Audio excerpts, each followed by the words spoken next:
No quadro Seu Direito de hoje, o tema é telemedicina, que é o atendimento online, atendimento médico online, que está muito em destaque aí no Brasil inteiro. Mas para a gente falar sobre isso e os deveres de cada um, nós convidamos o advogado Dr. Alexandre de Albuquerque Loureiro, que está com a gente ao vivo aqui. Primeiro, obrigado por ter aceito o nosso convite, doutor. Seja bem-vindo. Eu que agradeço. Boa tarde a todos. Espero auxiliar da melhor maneira possível, né? Primeiro, vamos lá, na condição de cliente, de paciente, até que momento que eu tenho o direito, o dever de saber como é que funciona a telemedicina, doutor?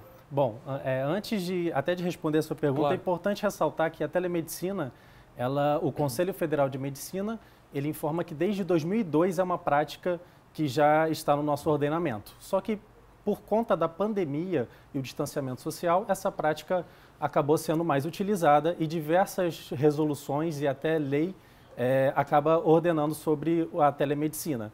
Mas, em relação ao direito do paciente sobre a telemedicina, ele é informado antes, é uma modalidade em que pelo menos eu vejo vantagem em razão da tecnologia e também de evitar que pessoas vão ao hospital e façam deslocamento, já que você pode fazer da sua casa, né? Uhum.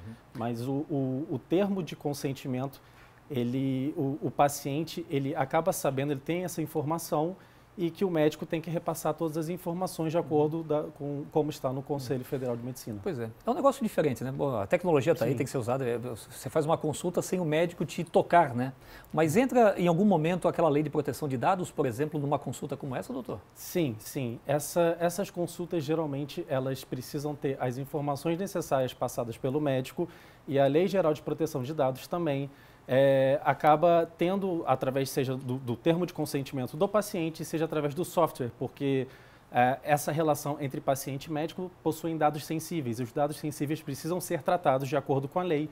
Então, sempre que houver esse tipo de consulta à distância, precisa desse tratamento de acordo com a lei. Claro, interessante. Vamos ver quem está participando com a gente aí, doutor Alexandre. Deixa eu ver, Márcia, boa tarde, Márcia. Disse que tem um plano de saúde, gostaria de saber se ele cobre a consulta online também. Isso tudo faz parte de um pacote, doutor? Como é que funciona? Faz, sim.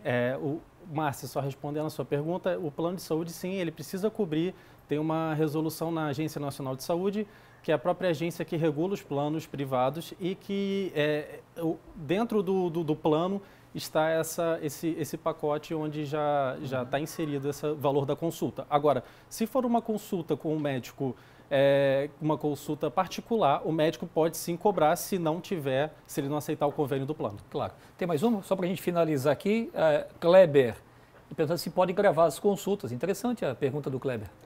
Kleber, pode sim.